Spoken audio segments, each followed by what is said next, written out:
আজ আমি একটি কথা বলতে চাই, হাল ছেড়ো না, কারণ জীবন বদলাতে সময় লাগে, কিন্তু বদলায় অবশ্যই। আমরা সবাই জীবনের কোনো না কোনো সময়ে এমন অবস্থায় পড়ি, যখন মনে হয় সবকিছু শেষ। চেষ্টা করেও ফল পাচ্ছি না, মানুষ বুঝছে না, নিজের উপর বিশ্বাস কমে যাচ্ছে। কিন্তু ঠিক এই মুহূর্তটাই আমাদের জীবনের মোড় ঘুরিয়ে দিতে পারে, যদি আমরা হাল না ছাড়ি। ভাবো, একটা বীজ মাটির নিচে থাকে অন্ধকারে। চারপাশে চাপ, উপরে ভারী মাটি। বাইরে থেকে দেখলে মনে হয় ওর কোনো ভবিষ্যৎ নেই। কিন্তু সেই চাপ আর অন্ধকারের মধ্যেই সে শিকড় গাঁথে, শক্তি সঞ্চয় করে, একদিন মাটি ভেদ করে আলোয় উঠে আসে। আমাদের জীবনও তেমনই।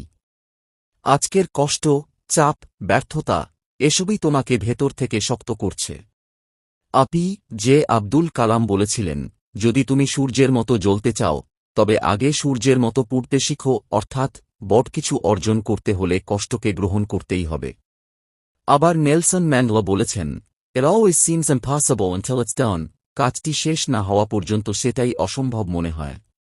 তাই যখন মনে হবে, আমি পারব না, ঠিক তখনই নিজেকে বলো, আমি এখনো পারিনি, কিন্তু পারব।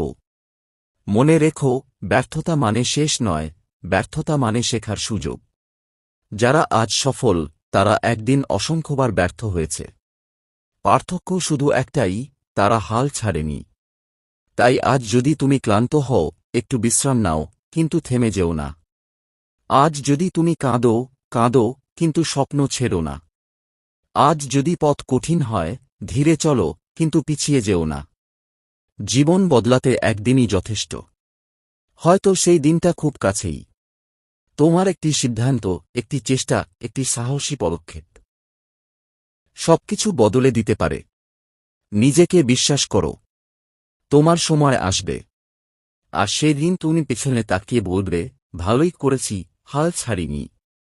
আজ এ পর্যন্ত ভালো থেকো, আবার দেখা হবে এবং কথা হবে নতুন কোনো বিষয় নিয়ে। চোখ রেখো ইন্সপায়ার উইথ রেহান মোটিভেশন।